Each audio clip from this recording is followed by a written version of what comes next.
Today, let's talk about a time when God brought some special encouragement to the Apostle Paul. I'm going to read you from Acts chapter 18, verses 9, 10, and 11, where we read this. Now the Lord spoke to Paul in the night by a vision. Do not be afraid, but speak, and do not keep silent, for I am with you, and no one else will attack you to hurt you, for I have many people in this city. And he continued there 1 year and 6 months, teaching the word of God among them. Paul was in the city of Corinth, one of the major cities of the Roman Empire. Corinth was set at an important crossroads of trade and travel, and it was a city notorious for its hedonism and immorality. To this great and challenging city, Paul came humbly. Later, he wrote to the Corinthians in Corinth, and he reminded them of how he first came. This is what he said to the Christians in Corinth from 1 Corinthians chapter 2, verses 1 and 3. He said this, "And I, brethren, when I came to you, did not come with excellence of speech or of wisdom, declaring to you the testimony of God. I was with you in weakness, in fear, and in much trembling." Paul felt this weakness so severely that Jesus came with some special encouragement. We read, "The Lord spoke to Paul in the night and told him, 'Do not be afraid.'" The implication was that Paul was afraid, fearing that in Corinth his work would be cut short either by some of the Jewish people that opposed him, that happened in a few previous cities, or by the highly charged worldliness around him.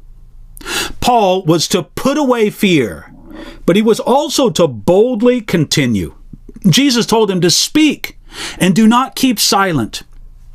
The solution to Paul's fear was to obey Jesus' command to not be afraid and to speak and not keep silent. That is, to keep getting the word of God out.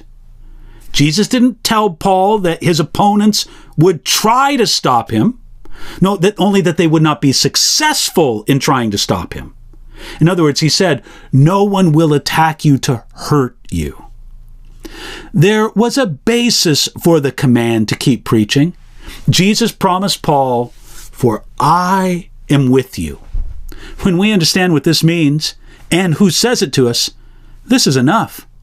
If Jesus is for us, if he is with us, then what possibly can be against us? Now, Jesus spoke an additional word of encouragement to Paul. He said, "For I have many people in this city." This was a constant assurance to Paul, who must have often had doubts about the survival and the health of the Corinthian church. Because Paul received the encouragement Jesus gave, he continued there 1 year and 6 months. This seems to be longer than in most other cities where Paul founded a church. His work at Corinth is simply described as teaching the word of God among them. Friends, do you need some special encouragement?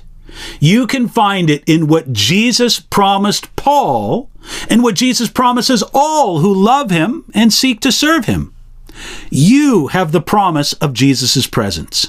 You have the command to keep honoring Jesus and his message. You have the promise that you aren't the only believer in your community. So receive this special encouragement from Jesus and receive it today.